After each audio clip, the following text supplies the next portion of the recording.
Hey everyone, Nico Planik here. Maybe you guys have heard of me in the Discord. I try to be really active in there. I'm also the one who made the global tier list currently for the game.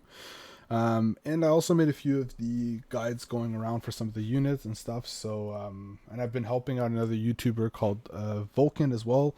He does really awesome content. I'll leave a link in the description below. So yeah, check him out. He's been covering a lot of stuff. So let's get into it. So I'm going to talk about Gemmy today. It's a new unit, little controversial unit, I guess. There's been a lot of talk about it in the Discord. Is she better than Pan? Is Pan better than Gemmy? And I've thrown in my 2 cents in that argument, which is basically Gemmy on paper is the hardest hitting attacker in the game. So yeah, that's where my stance is on it. I've done the calculation with another member called Bamco Spy in Discord, and we went thoroughly checking it out. On paper, she should hit harder than every single attacker. But unfortunately, in practice, that is not the case. We don't know why. We think there may be a bug, and before you start saying, oh, well, if you're comparing it to Maki, you didn't account for the 15% Maki passive and all that. No, we accounted for all that stuff, leader passives, everything. If leader passives were to be added after the 15% was added to the original attack, all the combinations, we looked at them, we tried them. Gemmy should hit harder than all the attackers in the game currently, but she doesn't. Whether that's a bug or maybe that's a mistranslation on their skill and it doesn't work the way it's saying, then that's a possibility. The devs already know about it, so they're going to look into it and do some testing, and hopefully we'll find out if it's a bug or not. Regardless, if she is bug and they fixed her, she will, in my opinion, be a god tier unit on the tier list. If she is not bug and she does do the damage she does currently, then I'd probably put her at SS tier. So let's take a look at her and why she would be that. Okay, so let's say they fix her damage. Why is she god tier? Well, she'll be the hardest hitting unit in the game. So she'll do 420%. On top of that, she does 17% of the target's current HP. The additional damage cannot exceed 400% of the attack. So basically, if it's a really, really, really high HP unit, I think in my case, I'm fine with a 635k unit and up health bar. Then that's an 820% attack multiplier, which is pretty nutty. And on top of that, because she's a 17 cost unit, her base stats are extremely high, just compared to an Awakened Maki, right? She still has higher HP, higher speed, higher attack. So, very nutty. On top of that, at 6-star, okay, so if we look at her lenses super quick, at 4-star, she deals additional HP damage, which we just looked at. I think the original is 15% or 12%, something like that at 3-star. But it goes up. After that, she can revive twice, which is so busted. If you can get her to 5-star, like, you are set, right? You have half the OP-ness already going for you, and the other crazy OP-ness, you don't 100% need that. It's just even more ridiculous. But like, you don't need to have her 6-star. She's still really good with, I think, the original 15% that she has lifesteal rate buff that she gives at 3-star. So if you can get her to 5, you are set, and even at 3, she's okay. She's like a solid unit. But at 5-star, like, she's doing work. So basically, she'll hit when you place her. She'll do this, right? She'll use her ability. If she dies, she comes back to life with all her stats normal except her HP, which is 1%, but she has a full rage bar. So she'll hit again, like, right away. Like, she'll just do her full ult again. Then if she dies again, she comes back and she'll do her ult again, but this time it's going to be half the damage that original was, only 50% of her attack. So keep that in mind. But what's even more ridiculous is if you play her first over any other unit, she'll give the lifesteal buff to herself, meaning that every time she hits on res, she'll basically fully heal herself back up, which is like so busted. If she takes like 2 hits to die, you're fully healing. That's another 2 hits, and hopefully you can put blockers in between, and she's gonna stay around for a while. Like, that's really, really strong. You can also use her as a buffer and put her down after and make some of your tanks lifesteal, like Kiraya, that shields, and imagine if she lifesteal on top of it, like terrifying. And if you can do other unit synergies like that as well. So she just offers so much. She has more reses than Phoebe, and she fills her rage bar, right? She gives a crazy amount of lifesteal to herself and other units, which is really, really strong. And if it is a bug and they fixed it, she's the hardest hitting single target attacker in the game. If it's not a bug, I would place her around SS tier. If it is a bug for her attack and they fix it, then she's God tier. Either way, super strong unit. I definitely recommend pulling. As far as we know, they're probably not going to be in the Radiant banner after they're gone. These are limited for the Halloween event, so they probably won't come back till next Halloween.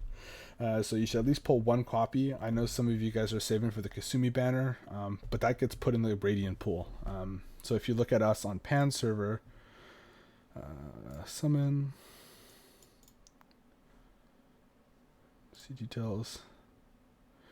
We get Kasumi in that after it goes, so you can still pick her up and stuff like that, and farm her and Arcana and stuff like that once she goes into the Radiant banner.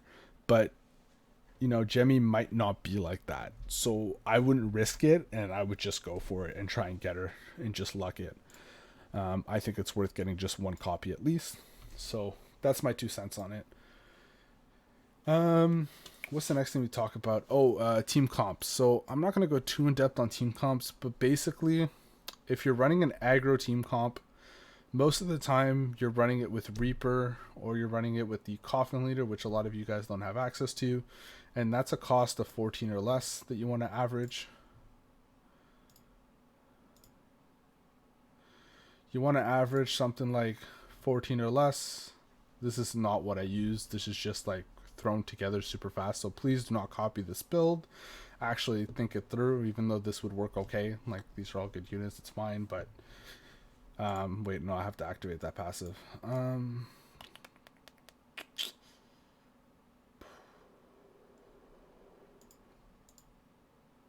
There you go. Cool. So you do something like that. The reason you can't put like another Gemmy, like you can't put Gemmy and Kasumi in a low cost aggro team, is because it just gets too expensive. Like, you can maybe do this. Yeah, you could do this, take out like an Akola or like a Karaya, for example, like this. Potentially do something like that. But like, you're starting to miss stuff, you know, you're starting to miss stuff like healing, you're starting to miss stuff. I mean, you could technically say, well, Gemmy offers healing with lifesteal, that's true, so that could be something to test, and that can maybe work. But you know, we don't have any tanks here as well. Like, you really need to make sure you're rushing that leader down. You could take the Riki out, but then that's going to get too expensive. So like, it's really hard to balance it out if you want to run both Kasumi and Gemmy. Usually you opt for only one of them.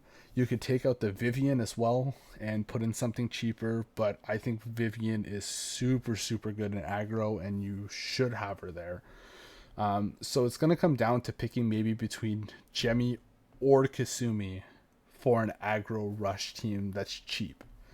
Where I think Gemmy is really good is in high cost teams that are going to exceed 14 energy, teams that are going to be built off Paladin, teams that are going to be built off of this guy later on when we unlock him. I think Gemmy's going to shine really, really high in these teams because she's going to offer lifesteal to units like Kiraya and Selena, who are going to stay alive even longer in tank, and like Kiraya will be able to stack that shield with her lifesteal as well. She won't die. So it's just gonna be so crazy, right?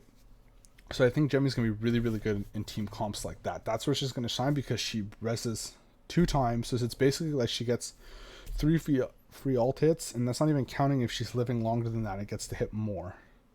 She's basically like a 3-in-1 attacker kind of thing. So will be really good for those comps missing damage that are both really tanky and heal based kind of comps. So yeah. That's where I think she fits. Gear-wise, we're going to go with this super, super quick. I don't have the proper gear equipped on her, but I'm just going to tell you what to run. You want to run this or this for accessory. If you plan on placing her down first and rushing with her, then this is probably better. And the reason for this is if you play her down first, you're then going to play a blocker after. So you want her to start using this special skill, right? To start giving other people around lifesteal because she's getting placed first, so she gives herself lifesteal first. And you want to try and spread that buff to as many people as possible. if you're not playing her first, then use this, because there's a high chance that she won't give herself the buff, so when she dies, she won't fully heal herself. So we need that natural lifesteal from the gear just to be safe, right? Redundancy is nice, and that's a redundancy we want for attack, for the weapon. A safe one, again, is this. If you want lifesteal, then it comes down to, whatever you want. If you want to run, this is really good. This could be something to run. If you're planning to drop her later, this could be an option. If you want utility, I probably wouldn't run this, but you can. There's a few good options. If you're gonna run this, make sure you're running. If you're running that crit sword that I showed you guys, make sure you're running these boots that give crit, so when she reses, she'll be below HP. She'll be below 50% and giving herself more crit rate. So you're gonna run those if you want to run that crit, to run a crit build. If not, a safe bet shoes to run are the speed ones, wherever the hell they are. There they are. Safe bet, right? Because you want her to hit first when she reses with her full rage. You don't want to run this because she won't give herself natural crit like Kasumi does. So just something to keep in mind.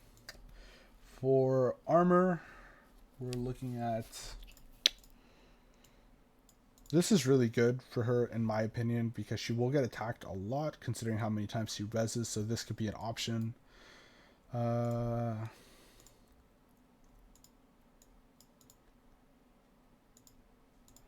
Can YOLO with the stun chance as well.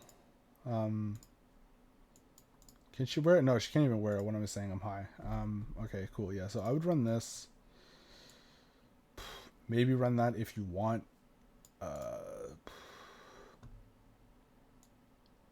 You can maybe run this as well if you want the tankiness, but I think this is honestly the best option. Talked about boots, talked about weapon, we talked about accessory. Okay, cool. So yeah, that's what I think overall. Yeah, that's what I think is good to run. So that's pretty much it for gear. I think that covers everything on Gemmy. That's pretty much all I want to talk about.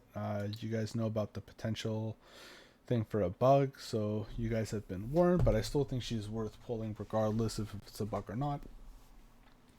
So just keep that in mind. And yeah, that's my little review and intro on Gemmy and what I think you should build on her and things like that. So yeah, and look forward to some more videos. I'll probably go over some of my units, my team comps, and probably go over some general mechanics guides and beginner stuff as well. So look forward to that. But for now, that's it, and peace out.